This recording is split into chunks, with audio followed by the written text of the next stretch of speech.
Hey, somebody needs to tune the mandolin. You have? Excellent. Good morning, afternoon, or evening. You are listening to The Professional Noticer. Hello, everyone. I'm Andy Andrews. Hey, thank you for making me a part of your week. My purpose here today and with every show we do is to play the part of a best friend or a coach. I want to help you live the life of your wildest dreams by giving you access to the greatest mentors the world has to offer today. This week, The Professional Noticer is sponsored by WisdomHarbor.com. For less than $3 a month, you have access to original content only found on WisdomHarbor.com that'll have a positive effect on your family. And that includes your little kids, teenagers, and adult children. Dave Ramsey says it's also for your business and your teams. Utilizing video, audio, and the written word, content is delivered in small bites by Grammy winners, CEOs, comedians, master chefs, best-selling authors, and Hall of Fame speakers. There are even guitar lessons from an award-winning songwriter. Check it out today and join your friends and neighbors who are already a part of WisdomHarbor.com. That's WisdomHarbor.com. Observations and answers. That's what we do here on the Professional Noticer, and we love it when somebody comes to the table with both. When we get somebody that has some observations and answers, we got it. And today, we have it. We have two of my favorite people in the world. You have heard their music. I don't even know what to say about them other than they're favorite musicians, favorite people. They're on the Americana charts with their music. They fill places when they play. And they have new t-shirts. Look at that. Please welcome Savana and Anthony Sugarcane Jane. Ooh, what an introduction, buddy. I meant to say also that you guys are contributors to Wisdom Harbor, which we really appreciate. People love what y'all do. Thank you very much. So, Thanks I for found having out, us. I know this is recorded and it's too late for the people that will be watching this, but they can follow you on Instagram, Facebook, Snapfish, everything that they have. But today, I found out you guys are going to the Floribama and playing for That's 3 right. hours. And I was like, the studio's right on your way. So I appreciate you guys stopping. We love it. We love do this. stopping by. So what's been happening? What's been, I know y'all have been working. Well, like you came to our church and filled in. We're in a pastor search, so you came and mesmerized everybody. That was so good. I didn't know that you would bring that message that meant so much to everybody. It was so good. Well, I appreciate that. And I appreciate your craftiness in having Savannah ask me to do it. Because, I'm not turning her down for nothing. Yeah. If Savannah calls and says, would you mow our grass? Yes, Savannah. I'm glad to know that, actually. I'm gonna... Actually, it needs another cutting. You and Fonzie Bullard, I do whatever y'all want to do. Joe Bullard's Right. wife. Feel special. Hey, I love the t-shirts. Thank you. I love the t-shirts. I like these colors. Yeah, I like that. Look at that long sleeve. Look at that. They're so soft. And too. look at the purple. It's lavender. Lavender, okay. It's a lavender, yes. Oh, I'm sorry. That's Smell it. okay. Lavender. Lavender sells better than purple. You have Oh. to, it's just a thing. It's gotta know your Did you colors. think it was purple too? I did. I love the shirts though. I love the shirts. Thank you. So thank you for those shirts. SB is going to be You buy high jealous. quality and people wear them. Everybody seems to wear our merch because they feel good. Yeah, it does. They look good in them. And I'm not going to tell you I already have one of these that I bought. You have that color one? You have that but exact it's one? not a long sleeve. Oh, okay. Are Well, you there doing go. that so you don't get them taken back away? So she didn't say, well, I'll just take it back if you already got one. But I wouldn't do that. I was at one of your shows a couple of months ago and bought one. I love it. Aw. So, you're right. It does. They feel good. They look good. And They- doggone it, people like them.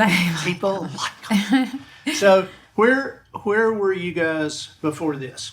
Where Well, I was at the Blue Wahoos game last night. Loretta sang the national anthem with the Spanish Fort Choir You're at the kidding. game. It was awesome. Yeah, I got it recorded, and it was neat. Oh my gosh. Loretta's 14 now. Yes, So, and you have Dusty.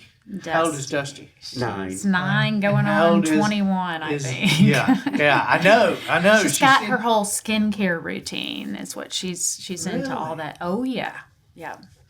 She is. Well, she's a beautiful 9-year-old.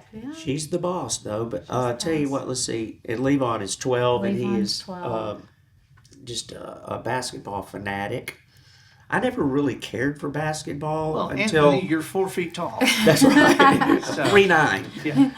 But he absolutely loves it, and we actually went to the Alabama Auburn game in Auburn when Mark Sears made the last little overtime shot to win it, and For Alabama. Alabama. Okay. yeah. But I exactly. tell you what, Clarify we were Levon had all of his Alabama outfit on, and I said, you might not want to wear that, all of it. You might want to wear just a hat or, have something. No, he wanted He had everything on, and so after the win, we were walking back to the hotel, and somebody threw something. I think they were throwing it at him, but it hit me. I don't know what it was. It was like some pebble or something, but it's kind of a in risky Auburn, thing. they may throw pebbles. At LSU, you can't wear It's a this brick. stuff. Right. Yeah, it's a brick. We were a little afraid.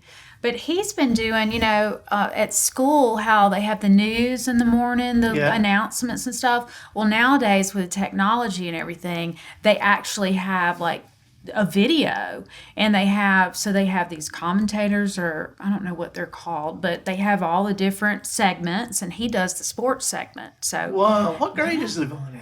he was in 6th. He just finished 6th, Yeah. so he'll be going into 7th. But so he would write out his whole speech or whatever you call that, and then he would say, and we're going to go to this highlight, and he'd have some clip that they would go to and show. Really? I want to see Yeah. that sometime. I'll send you a link. Yeah, send me a link. He's I'm really good at it. I like Levon. So, Yeah. He's determined to be a player in the NBA. Okay, and I said, well, look at us, look at our sizes.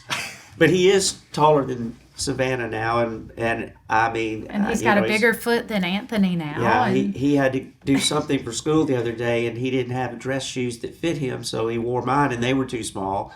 And so, he could possibly wind up being hey, tall. Spud Webb. never know. Anytime somebody says, I'll never play in the NBA because of my size, I'm like, really? Yeah. Spud Webb was what, 5'3"? Yeah, Was he Okay. bowed? Right, okay.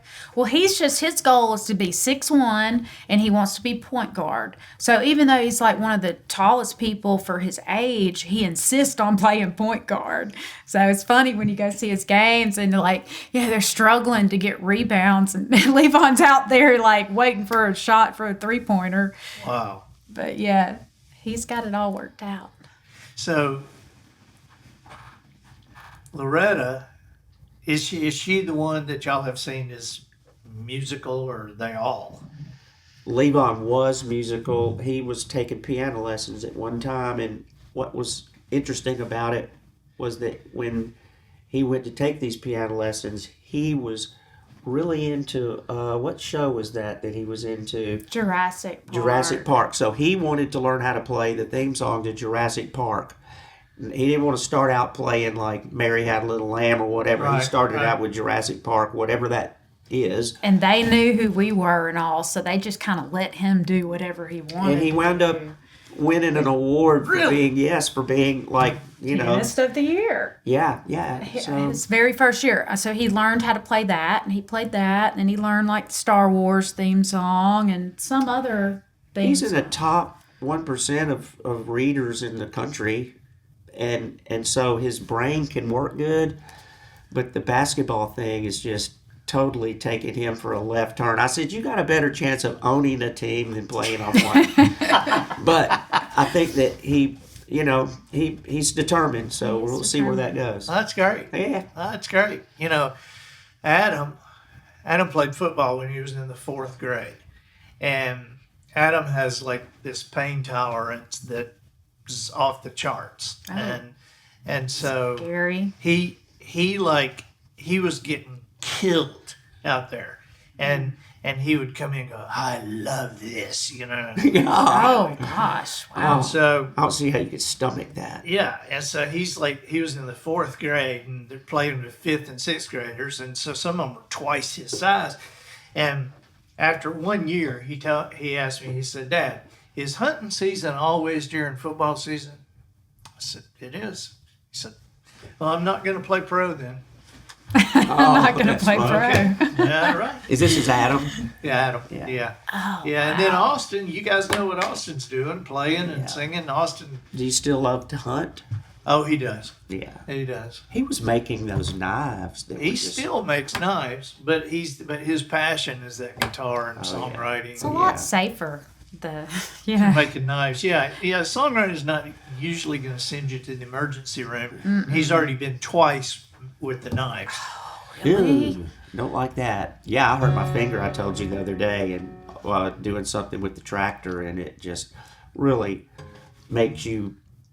I was looking for my gloves and couldn't find them, but it really makes you appreciate when things aren't messed up, and when you do something foolish like what I did, and then we had 2 or 3 shows in a row, it was just a nightmare. Well, you, a brain surgeon, and a barber, you got to watch your hands. Yeah, Your no doubt. hands are your living. Exactly. Everybody would say, well, is that your picking finger? I said, they all are involved, except maybe that one. Yeah. But I don't know. Yes, it's all, they're all very involved, and it's, you Need got to to watch it. insure those babies. And I went and played at the Joey Jones golf tournament, and the thing that they gave us this year was a knife. Really? Yeah, like the super sharp knife. I was like, I don't know. And we opened it up, and then we had a hard time figuring out how to close it. And I was like, gosh, we don't want to touch this. So he gave it to somebody. So you guys met with you being a session singer in Nashville. I was doing sessions. I was also managing a recording studio, and he was coming to that studio to record. So that's actually where we met and how we met. And you had already been on the road for years with Neil Young and Yeah. and Yes, that's Steve true. Winwood, All of that. Dwight Yoakam, and So I'd already seen what's out there to be had, and I realized that if you could bottle the smell of rock and roll, it would be not so attractive. The late nights, riding on a bus and just, you get the glamour of it in video, but the actual sense of what it really is, I think that right now I have it the best I've ever had it. We're together all the time. We get to play music together, and we have our kids. We have a place to live. We have gigs. It's not as lucrative possibly as being some big star or whatever, but you have more time, and to me, time is more valuable than any other commodity. To just have time with what you love to do and who you love, and there's nothing better. how did you guys? I mean, did you hear her sing first, Yes. or talk to her? You heard her Very definite sing. We first sang. I think it was a little bit of the song that I have called Redbird. I was writing about this bird that used to come up to my studio window every day and peck on the window, and it was a redbird, and so I wrote a song about it, and I thought, well, wow, that bird's trying to talk to me. And little did I know that I think its mate had gotten through the window and was in the studio and was trying to get the thing out, But I just fantasized about my relationship with this bird. I was like, wow, here we are again. But Savannah sang with me, and I realized that it just was like nobody's ever sounded so good with me, and it was a destiny. I got to marry this woman. Absolutely. It was just, it was music first. I mean, she's beautiful and talented in all ways, but the tone that we have together in a Do you pure... remember Redbird? Do you remember? Yeah, let's see. Play a little?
Oh, Yeah.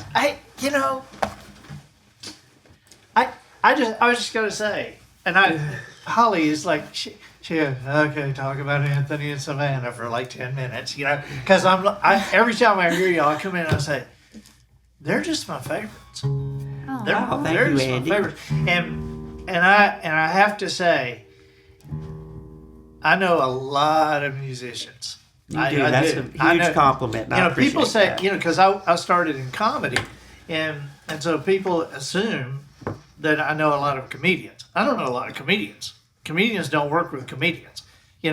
Singers use comedians as opening acts. So I was the opening act to tons of singers. I know all the singers, and I know all the bands.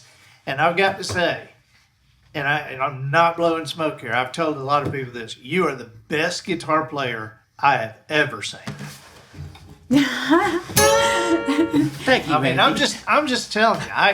I cannot stop when I watch you guys. I cannot stop putting on video and trying to get you doing that triple, quadruple. There's that one video that we have on a reel that you took of us doing, I think, Cabin on the Hill, and that particular day I was playing it. We were playing it extra fast at the Floribama, and it looks like the film is speeded up, and it's not. And we really do look like it's some kind of old footage from black and white days. Where it's just the real, and it's just Right. like faster than reality, but it's Bruce not. Lee played, if he was playing guitar, that's I what know. it would be If like. Bruce Lee was playing guitar, it would look like Anthony. Yeah, I'm telling you.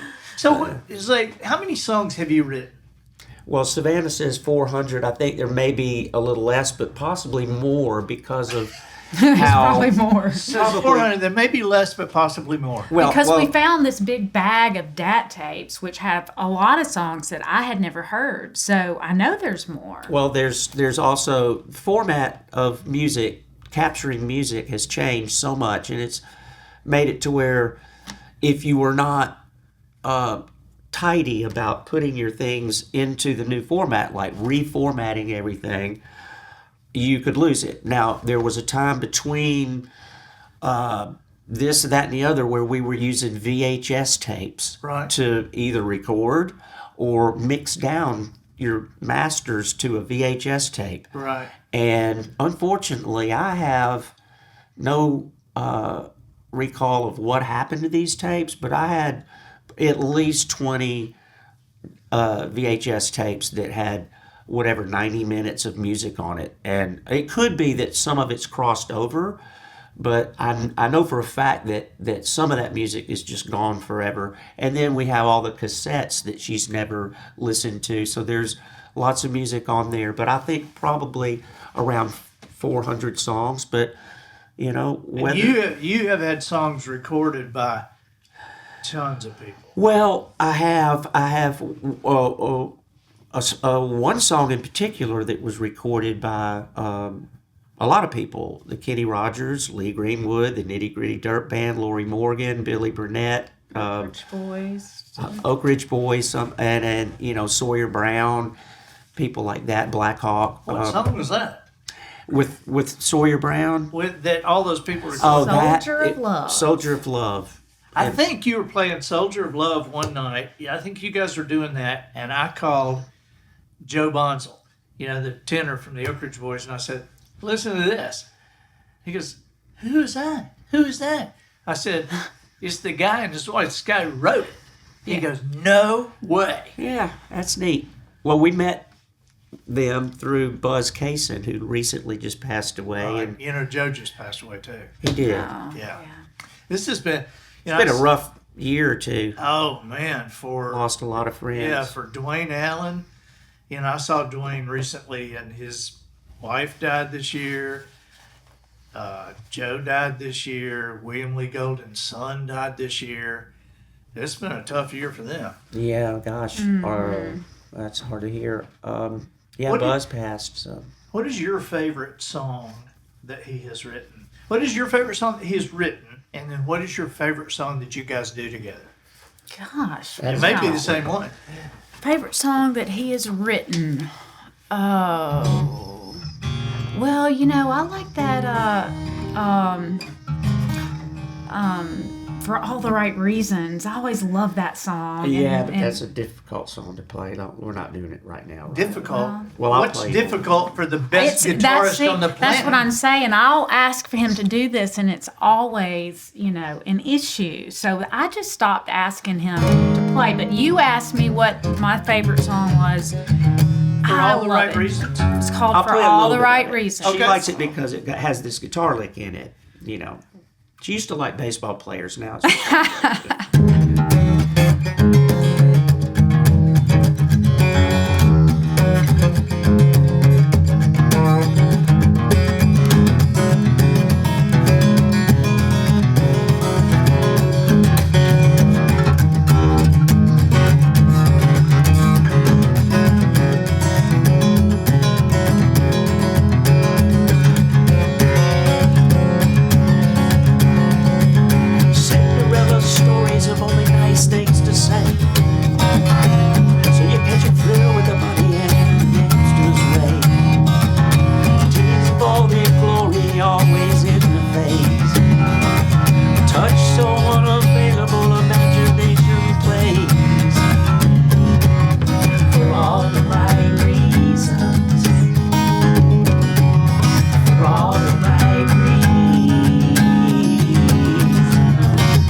Goes on and on forever.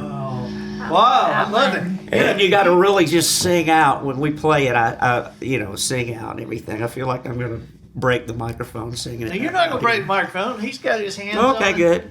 He's got a limiter on it. And if you guys want to hear this music, you go on the Americana Sirius thing or Americana charts, and you'll hear Savana and Anthony, but definitely subscribe to their feed, and go on YouTube.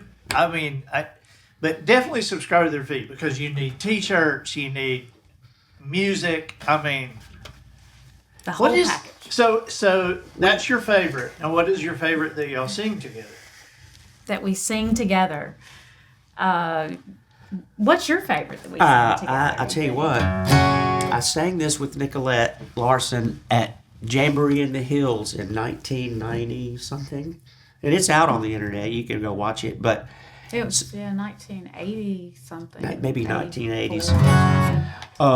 But I love it's a Louvin Brothers song, and I just love the way our harmonies. A house, not a home, was a picture Satan painted for a sweet little sister and me. Our daddy would frown while mother was praying. His heart was so hardened that he would not believe. I'm gonna sing out. Here we go. Here we go. In anger he swear, his voice cold and loud. His Sundays were spent out with the gambling crowd. I've never seen my daddy inside the house of God, for Satan held his hand down the path of sin he trod. It goes on and on. Wow. But yeah, You sing that better than Nicolette. Oh, that's She so does. sweet. I don't know about that. Nicolette and I did She's awesome. a She's USO awesome. tour. Oh, did you? Yep. We went to Iceland, Greenland, Cuba, Honduras, and Panama. We call No it the way. Snowshoe Flip-Flop Tour. Oh my gosh! Wow. Wow. Yeah. That's incredible. Yeah, she was a Gonna character. take There's a no lot doubt. of Nicolette had a really strong voice. She did. But that was a cool video. I was wearing a shirt that looked like juicy fruit. It was stripes going this way.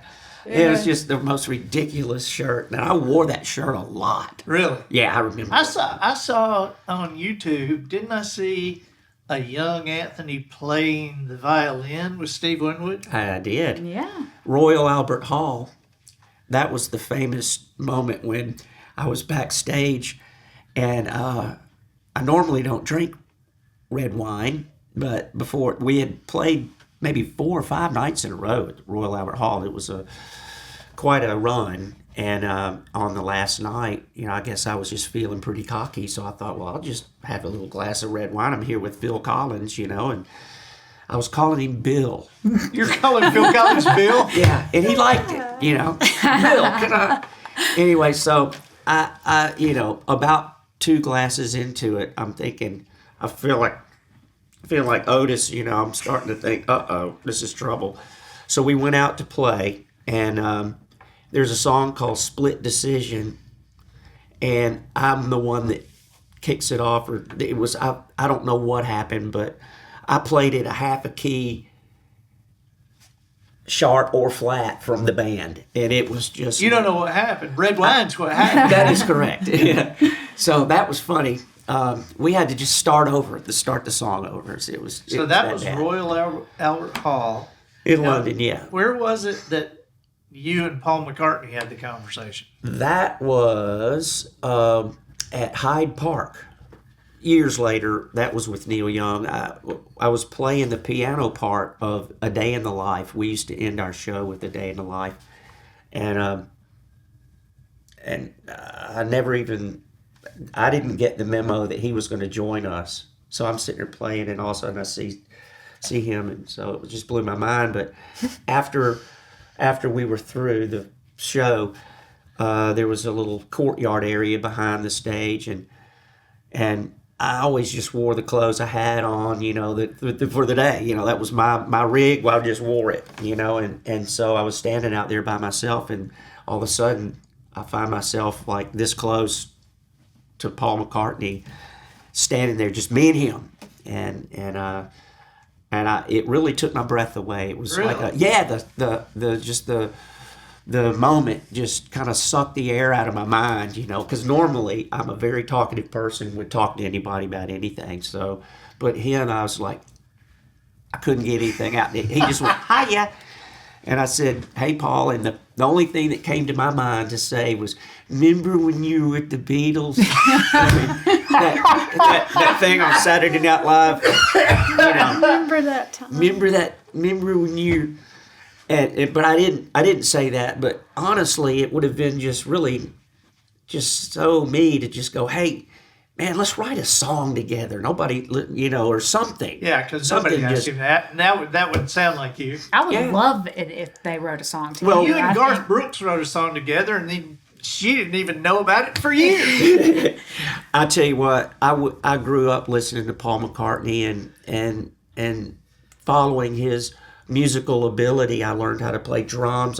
When I found out that he played so many instruments and how talented he was, I wanted to be that. So for me to be able to wind up in a room with him, that close to him, was pretty remarkable. And you play guitar, bass, banjo, mandolin, drums, pedals, keyboard, pedal steel. I could saw around Violin. the fiddle a little bit. Violin. Yeah. So pretty much anything You can hand saw them. around the fiddle a little bit. You can play it good enough to play with Steve Winwood on stage. Royal Albert Hall. Yeah. I know. That's Well, what he tells people. there's only It's just crazy. that just fit right into my wheelhouse. Thank God it was in the key of A or whatever, where the strings were just perfect for me. I'm glad it wasn't He C sharp. says this, Andy, but I found this 1 hour show of him playing some PBS special with Vince Gill, and he was playing pedal steel and I think violin. I honestly didn't remember He that. didn't even remember I doing know. it. Like, how many glasses of red wine did you Yeah, drink how many that glasses night? did you have that night? That None. you don't even remember? Well, I tell you, Vince was such a great musician. You just, he was so great to work with. I don't know why. I don't really know why my career didn't just keep continuing with him. Something happened, but You beat him at golf. no, Vince was quite the golfer. But that show, I did not recall doing it. Savannah found it, and then all of a sudden, I see myself when we're watching it, and I say, like, "Oh no, God! I'm sitting behind a pedal steel." And that is not my first instrument, okay? It's the first instrument that I learned how to play after I thought I should, get on the wagon and quit drinking. I mean, I was like, Right. I need something to distract me. And that's an honest story. I was like hungover one day from just being a musician, and I thought, I'm going to do something different. I got to change my path. So I went and bought a pedal steel, knew nothing about it. And I took it to the show that I was playing that night and set it up. And I just was like, here we go. And I played it, and I made enough sense of it to where You played it that night in the show? I did. Not with Vince. Not with Vince. I played it. We were just some band. But you in had just Nashville. bought it, yeah. I just bought it, and I knew that these two pedals made a 4-chord, and this pedal made a 5-chord, and we played a 1-4-5, and so I could hang in there like a hair in a biscuit. That explains so much, because when he handed me that bass, and he was like, "Okay, you're playing bass now," and he went over it with me for about an hour, and then we went and did that show, and he's like, "You're playing bass tonight." That makes sense. Now I understand why he thought that it worked thought for you could do him, it, yeah. that it should work for me, but I've seen a video on the internet, and I think it's Will that had the lick of the week, or Kimbrough, yeah. Will Kimbrough. What is that instrument called? Charumba, or Yeah. remember? Yeah, and it's a 4-stringed African thing, and Will Kimbrough said, I've watched this several times. Will Kimbrough said, "Okay, lick of the week. Our guest this week is Anthony Crawford. Anthony Crawford is a prodigy on stringed instruments, but one of the reasons Anthony is a prodigy is he is fearless. He is fearless. He doesn't just kind of mess around with it. So watch this. I'm going to hand him this, and this is the first time he has ever held this instrument or an instrument of this type. And you just took it and you went, I'm like, oh my God. They don't know that I won the first place in a Charango contest. Yeah. No, it actually is, when you have a certain level of knowledge about music, you can apply it to other instruments. And the most applicable thing that I can tell people is the rhythm of something. If you got good rhythm, like if everybody's playing and I don't know what's going on, I can go, I'm just still in rhythm, but I might not be tonally matching up if I don't. So that way I can skate through until I can get back on my. But if it went to something like, I could just. And so, there was just a little bit of that going on, but there was something about that instrument when he handed it to me that was something rang about it, and I just happened to be lucky enough to it rang. And I was like, Catching a hey, fish good. or something. Yeah. So, fearless, yes, probably. It's just a gift. It's a It is. God-given It's a gift. gift. And I don't mean to compare the two at all, but I should not be able to write because I was horrible in English in high school. I couldn't figure. Oh, I love the songs you write. They are so fun. No, I'm talking about just books. Books? And stuff. Yeah. Oh, well, your songs That's are fantastic amazing. too. I love those songs. Well- Bear 99 or whatever. Yeah. What is it? Grizzly 99. Grizzly 99, man. 399. $3.99. We got to get back and do. I know that. we do. We do have to do some more. We've That's a lot of good stuff. and but doing the things that you guys are doing now and saying you're having the best time of your life. You played Madison Square Garden, Carnegie Hall. I mean, Austin City Limits. Austin City Limits, Red Rocks, all Live these. Aid. Yeah, you played Live Aid and all these things. And so I'm so glad that you're having your best time now. I am. Savannah's her talents just totally complement mine, and so together we're a lot more than just individual. I realized that so much recently when she had to take Loretta to Tuscaloosa and do some singing and whatever, and we didn't want to cancel the shows, so I just went and did them solo. And I used to play solo all the time, but now that we sing together, the mono version of us is not as attractive to me. It's just no matter even if she went and did her thing. I mean, the vocals that we do together are just they're the main thing that we present to people. It's a harmony thing, and I think what it does. Well, besides all of that, I mean, I think it's just defining success, and what is success? What are you looking for in life? Because you can play all these shows. When he was doing all that, he was a sideman, so he is getting to do his own thing. He's showcasing his own inner self, his own writing, thoughts in song. He's doing it with someone he loves. We have our family. We're sleeping in our own bed most of the time.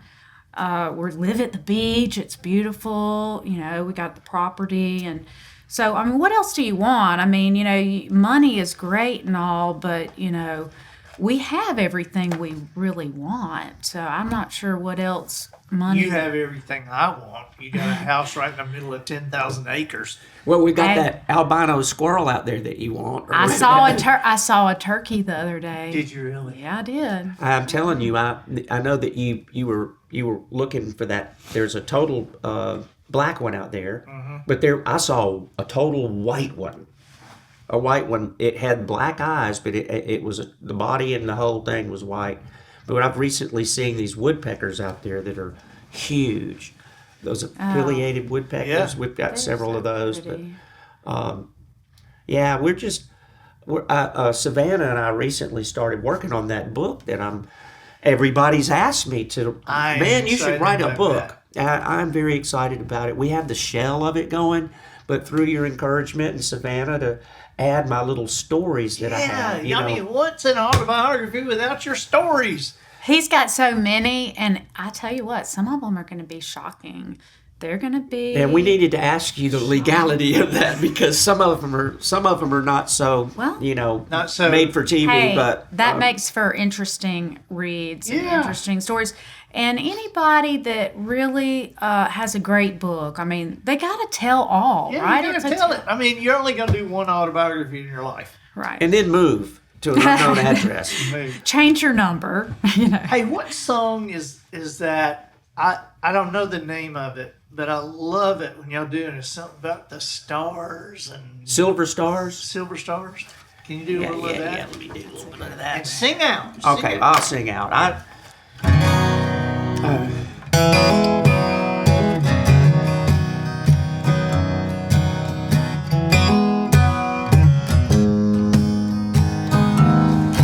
I was flying in my dreams last night among the silver stars,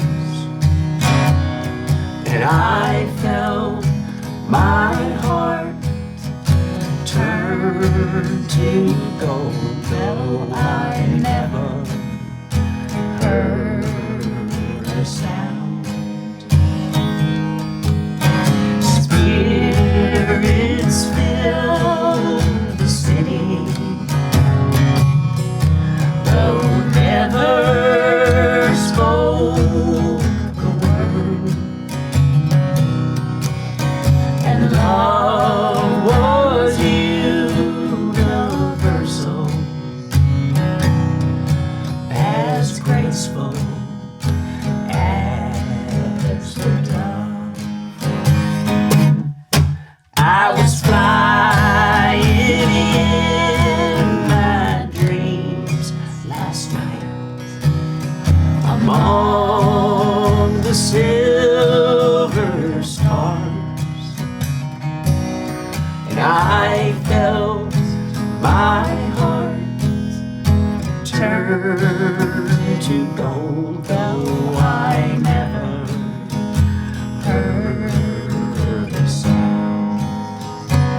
And it goes on and on. And on it. Wow. I love that song. Oh gosh, I want that song to be played like at my funeral. I think. That song is one of those kind of songs that when the credits roll at the end of a movie. Mm-hmm. It's got a mournful sound to it. And for me, it feels comforting for like what happens when you die. To me, it does, and it's just love all around, and you're just welcomed, and so that's why I love it. It's kind of a dream song where you just, most of the whole songs are interesting. You just don't know what's going to come to you so quickly and naturally. That one was pretty much seems like a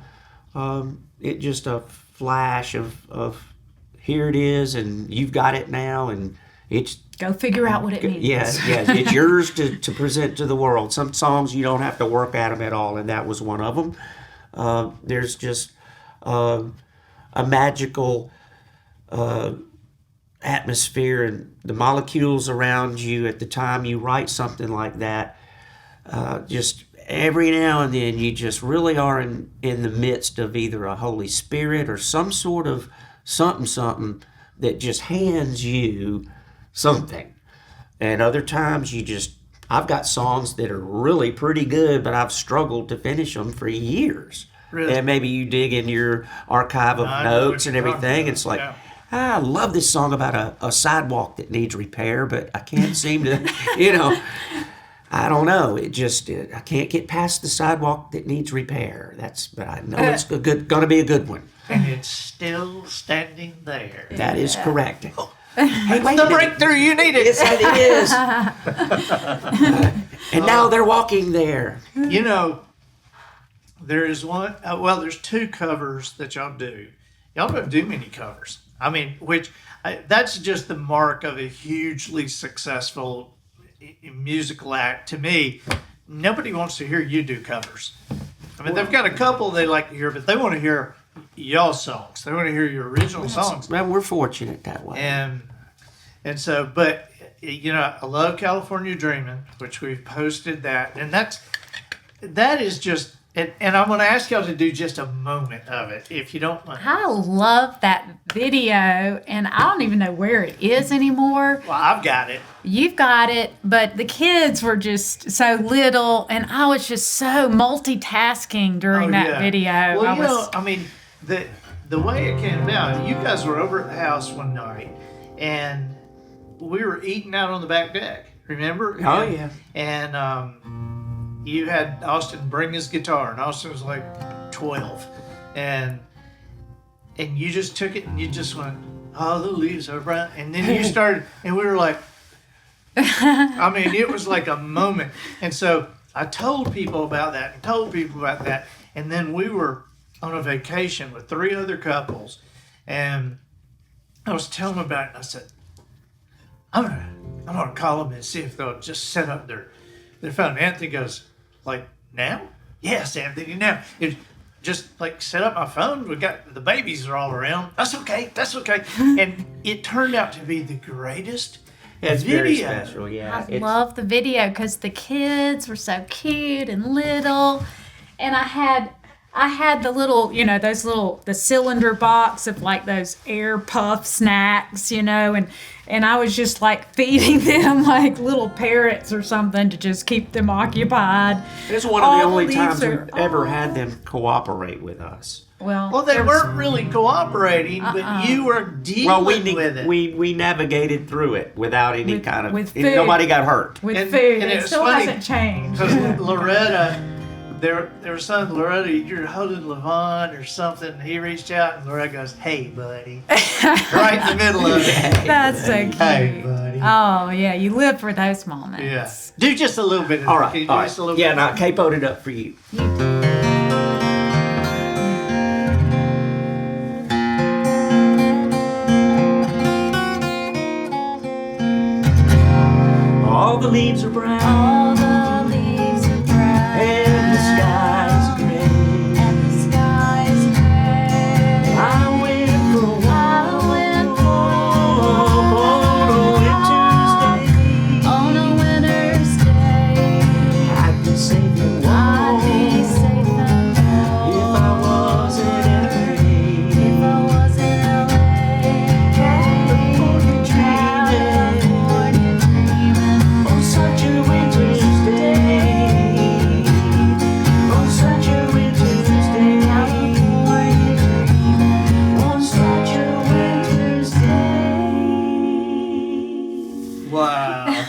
just love that. You like that key? I do. Still too but, low? No, it's good, but if it's too. No, it's I too got high. to sing out. I know Andy likes it to be soft. Oh. He did request it to be the, softer. The other cover that I get such a kick out of, because you sound so good and you play the guitar so well in it, is Ode to Billy Joe. Uh-oh. Can you do a little bit of that? Yeah. Because I want to hear Give her. me that beat, baby. Give me. This is a real hot button topic here. Why? Because we always fight over the beat, tempo. the tempo of the song. And I it's- like it. It's almost like. And it's funny that you asked for that because I told him, don't ever play that song again. This is the last thing. Oh, thank And you. here we are. Thank you. Here we are. You know, probably on the 4th of June, is it the 4th of June or the 3rd of June? 3rd of June. 3rd of June. On the 3rd of June, Polly and her Mississippi buddies always text each other. It's the 3rd of June. You know, Yeah. I mean, All right, so give me the tempo. How's it going, baby? You got to give it to me. Listen.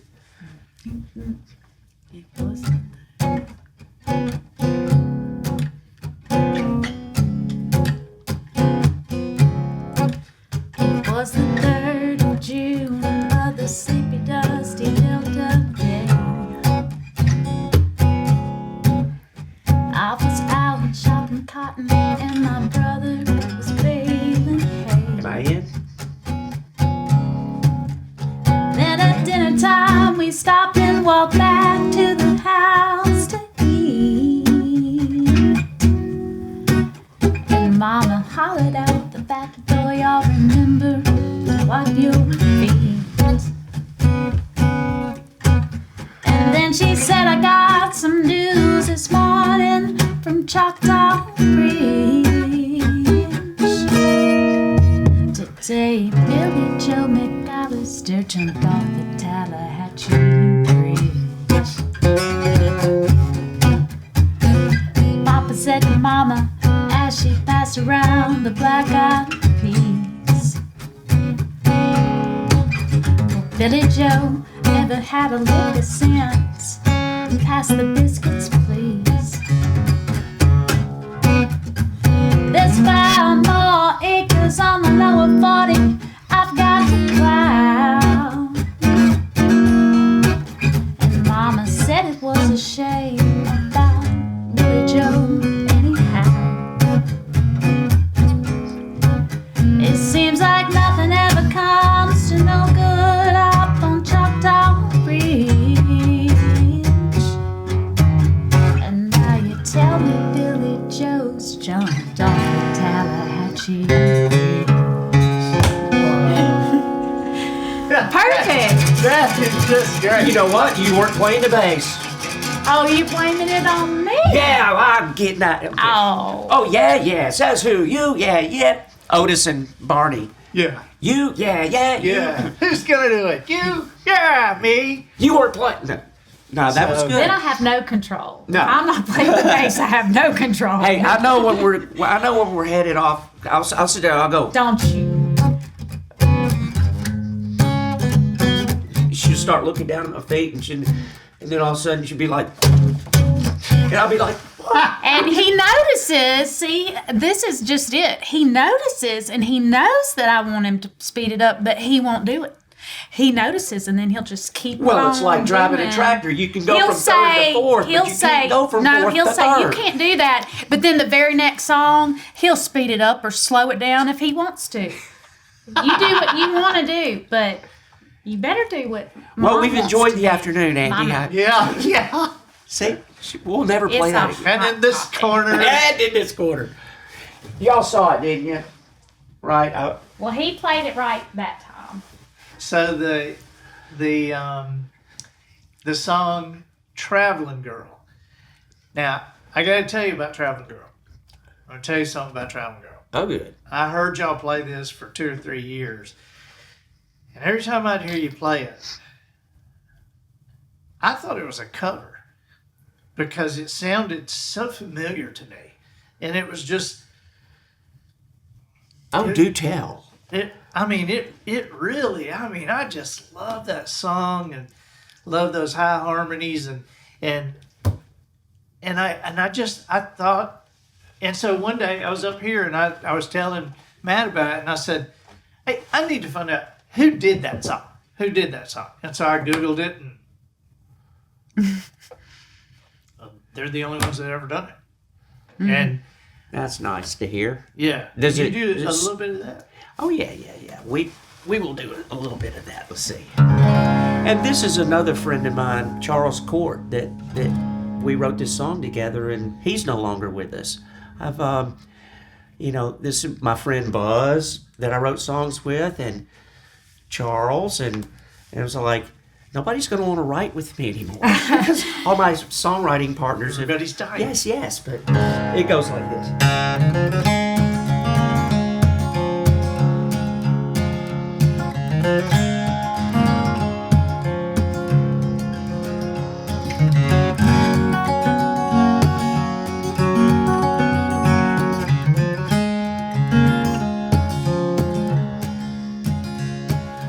Laurie is a wild one. She is a soft one. She's wilder than a fire in the night. She's softer than a soft light.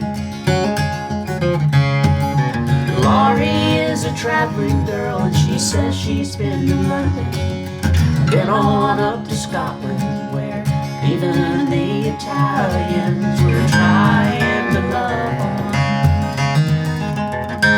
Laurie Lee. Chorus. Laurie Lee.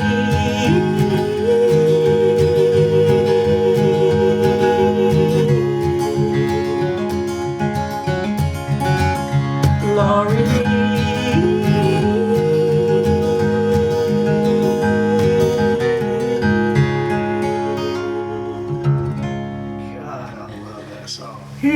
It's got a see, that's the kind of harmony that I feel like that it's a healing kind of feeling. And we played Callahan's over in Mobile a couple of weeks ago or whenever that was, and I have to say that the people that came in there, they stayed for 3 full hours just listening. That's what people do when they come to hear y'all. Well, I think it's the harmony. I think there's something that's good for your energy, and it's good for us, just to be able to have the audience love on us like that. And when we're singing, it takes both to make this work. We don't sit around the house and just go, hey, let's sing.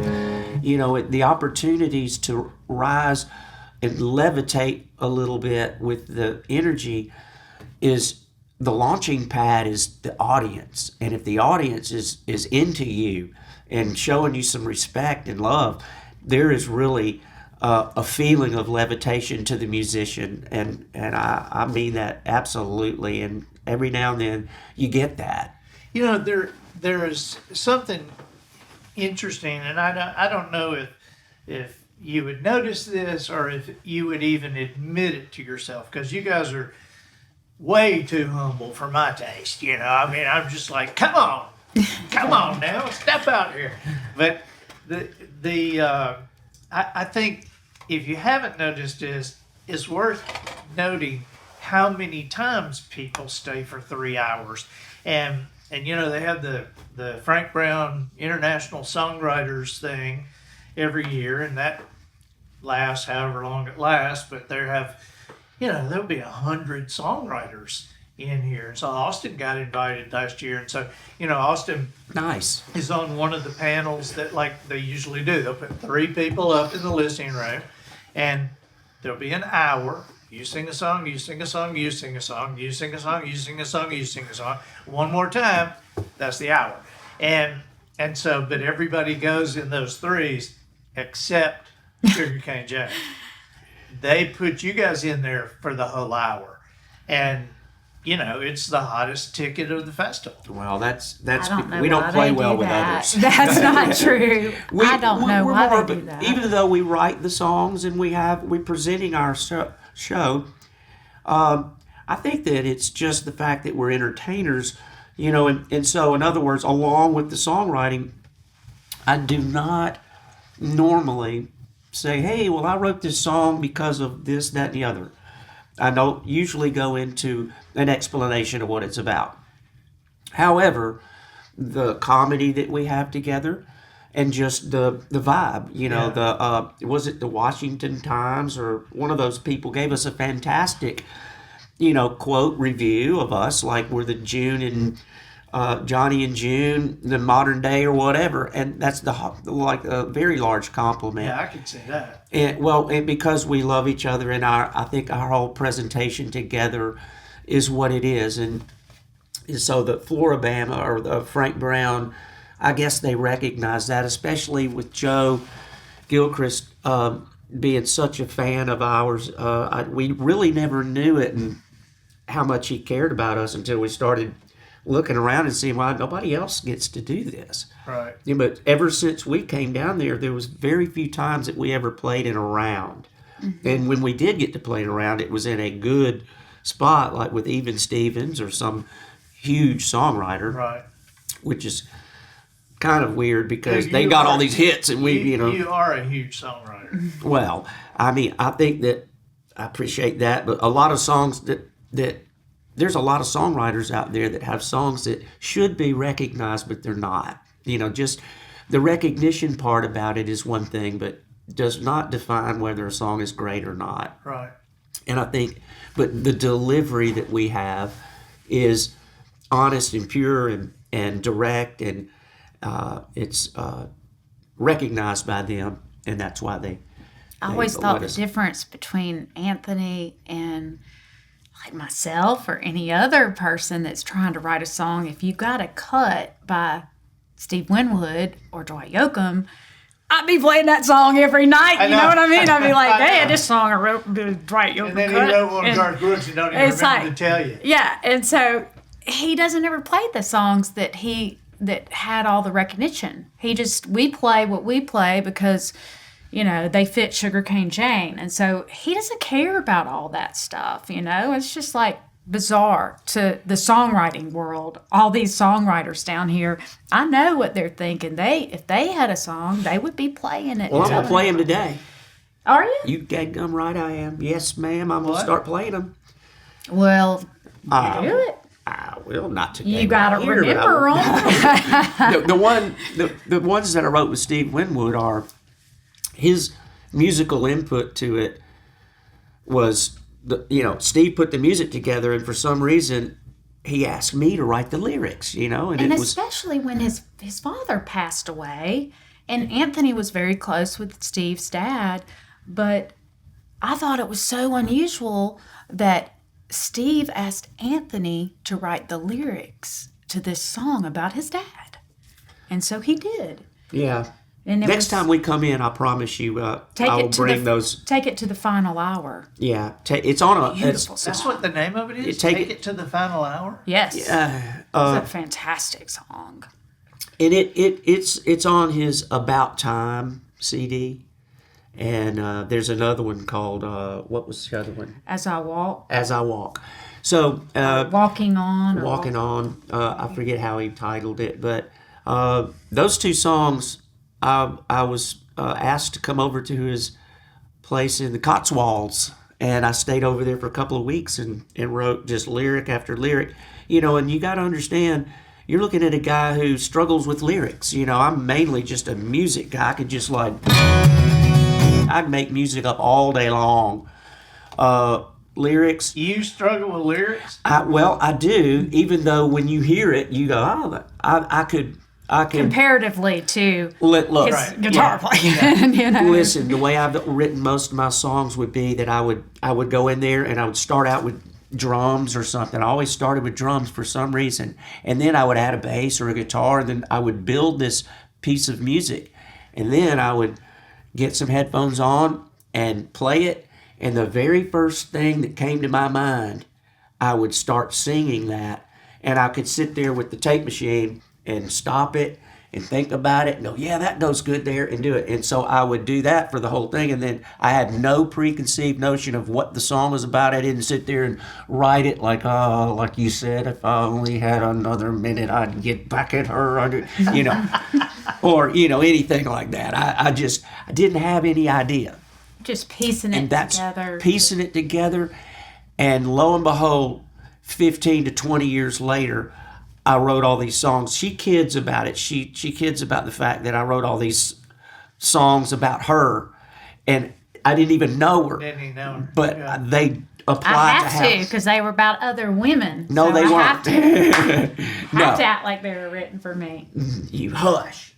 No. Nah, they were. They were not. I mean, I didn't have like I say, I did not write any of those songs with, there's a couple of them that might be like, well, I'll tell you what, they're, when you're with the wrong person, you tend to have a lot of traction of whatever. When you get with somebody that you really love and you're in a good groove with, I wrote a lot of songs with my mind in turmoil.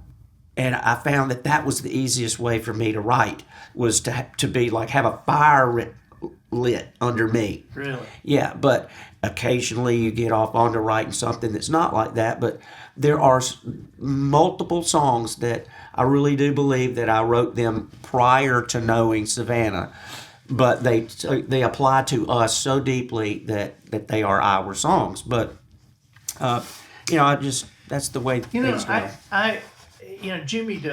Jimmy Yeary does what you just described. It kind of freaks me out. I've written a couple of songs with Jimmy, and it freaks me out where he'll say, okay, we'll do something like, na going down the street, and then something rhymes with street, and then something rhymes with street again, and something rhymes with again, and Yeah. And then you finish Hey, it, you're see- like, wow, I can't believe this makes sense. But your songs that you have written, that they have a story, because that Right. Bear 399, or the thing about the kid with the big wad of money, the crab bait, yeah. crab bait, I mean, those songs are like, they tell a story and you are mesmerized about the story. You can't wait to hear what's going on. Well, it's just I'm a story person. Yes, I you would are. have a hard time writing the silver stars and I'm flying in the sky. I love hearing that, but that ain't me to write it. Well, that's just It's kind two of like, different styles. It's kind of like with art, you got your impressionistic art, or you have like still life and that kind of thing. Yeah, It's like I always did like still life, like realistic. I just drew things exactly, portraits, animals, and stuff like that. But I love the impressionism stuff, but I wasn't. I couldn't do that. We always want what we can't do. It seems like. I talked to Bill Gaither yesterday, and he was on the bus, 89 years old, oh my goodness. heading somewhere to do a thing. I was just like, I'm always blown away every time I talk to him. But I'm a little bit jealous of Bill, because I think that Bill is like the best host of a variety things since Johnny Carson. I think Johnny Carson and Bill are the best at like navigating that and bringing everybody into the mix, make everybody look good. And I have hallucinated about hosting something with you guys and Jimmy and Gordon Moat. Wow, that'd be awesome. I really want to do that sometime. Well, let's do it. I would Yeah. love that. I love Man, your, Gordon Moat. What a talent! Leadership on that. You would do fantastic. We honestly, I can't say enough about your skill of how you do things, and we're honored to be here today. Okay. And seriously, that is absolutely true. What you looking at? I'm looking for that thing that round thing that you make the guitar sound. Oh, the slide. Yeah. Oh, okay. I just want you to. Do a little Mardi Gras. Oh, I love that song now. We can ask for it, but since you said.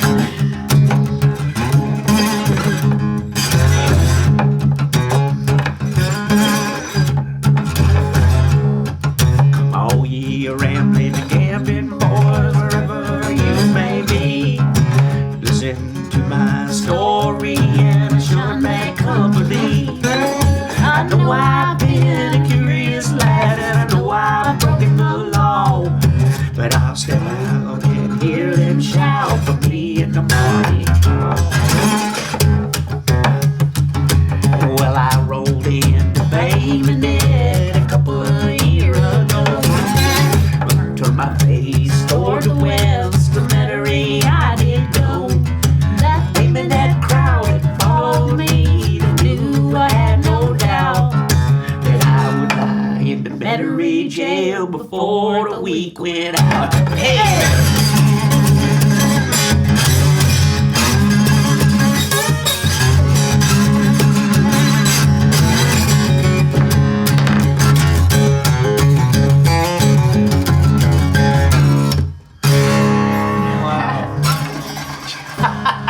I've been fascinated by that song ever since I heard it. And so, what advice? Austin is songwriting and playing, and one of his buddies, Jack Steinhaus, is writing songs and playing, and they're both kind of at that same, getting started, but they've got some good stuff going on. What's your advice? Oh, just love it for the music. Don't have any expectations of anything beyond just waking up and realizing you put your guitar in the car with you as you left your gig, which I've sometimes left guitars behind. But I mean, honestly, you got to just love it for the journey of it. Be a good journeyman. Don't expect any kind of huge success or anything, because the success will come up and tell you, hey, you're successful, when you forget about success. And that's why when we reevaluate what success is, it led us to who we are. And so, writing this book, I have had to go through and try to catalog everything I've done from start to finish, wherever and whatever. And I started looking at it and thinking, my goodness, I've done a lot of things that most people would love to have that as their pinnacle point of their career. Right. And I've had just a mile of them.